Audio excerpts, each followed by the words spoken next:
Hey, Anna here. Today's story is about a vampire who builds a hotel resort for monsters. His daughter is having a birthday party and he lets her go out to the human world, but she unknowingly brings a human back to the hotel and things get a little crazy.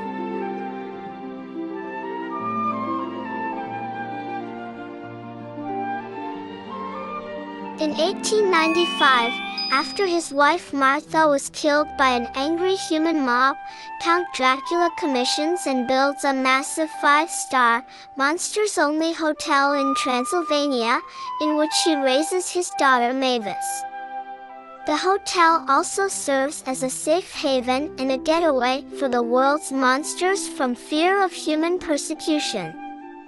Famous monsters such as Frankenstein and his wife Eunice, Wayne and Wanda Werewolf and their massive immediate family, Griffin the Invisible Man, and Murray the Mummy often come to stay at the hotel.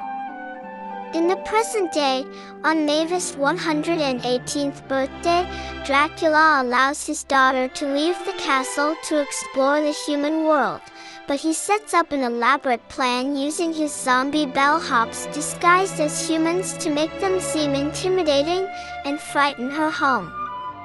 The plan works, but the zombies inadvertently lead a 21-year-old human Johnny Loughran back to the hotel.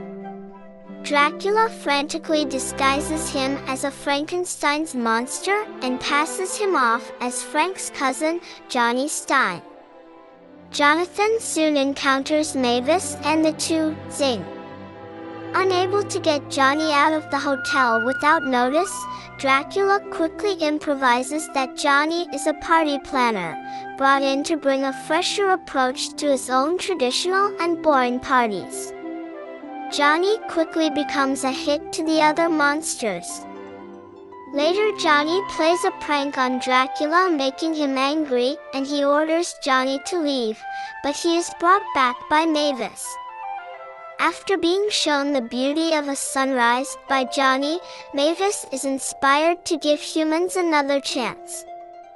Meanwhile, the hotel chef Quasimodo, with the help of his pet rat Esmeralda, learns that Johnny is a human and kidnaps him to cook him.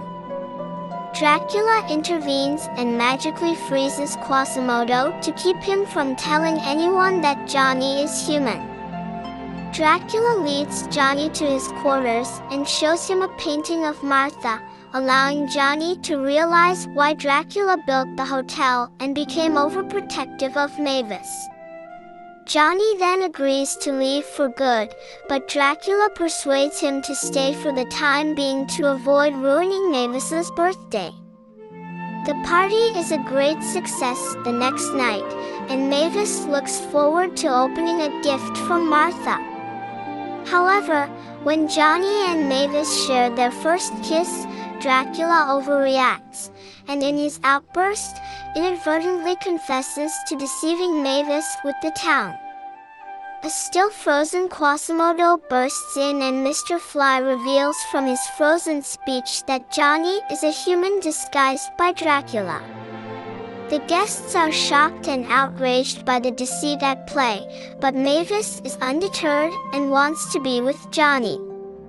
Johnny pretends to be uninterested in Mavis and rejects her out of respect for her father and leaves the hotel. A heartbroken Mavis flies onto the roof with her mother's gift, and Dracula follows her in hopes of comforting her. He learns the present is a book about how Dracula and Martha zinged and fell in love. Dracula realizes he no longer knows humankind's true tolerance of monsters. After apologizing to the patrons, Dracula persuades Frank, Wayne, Griffin, and Murray to head out into the human world to help him find Johnny, and with the scent tracking ability of Wayne's daughter, Winnie, they learn that he is about to catch a flight back to the United States. The four head to the airport, but are held up in a town celebrating a monster festival along the way. Frankenstein attempts to scare away the assembled crowd of humans with a loud roar, but instead receives wild applause and adoration. He then gets the humans to agree to help, and a team of men dressed as vampires provides Dracula shelter from the sunlight while he rushes to the airport. Dracula arrives to see Johnny's plane taking off, and he gives chase in bat form, burning in the sunlight. After getting Johnny's attention, Dracula makes his way to the windshield of the plane and uses his mind-controlling power on the pilot to help him apologize, stating that Mavis has grown up and can make her own decisions. Johnny accepts his apology, and Dracula manipulates the pilot to return to the Transylvanian airport. Dracula returns Johnny to Mavis, announcing that he approves of Johnny. Johnny confesses to Mavis that their zing was mutual and the two kiss. The monsters finish celebrating Mavis' party, impressing the hotel guests. Now, we have made it to the end. Like this story, or Dracula will come and suck your blood at night.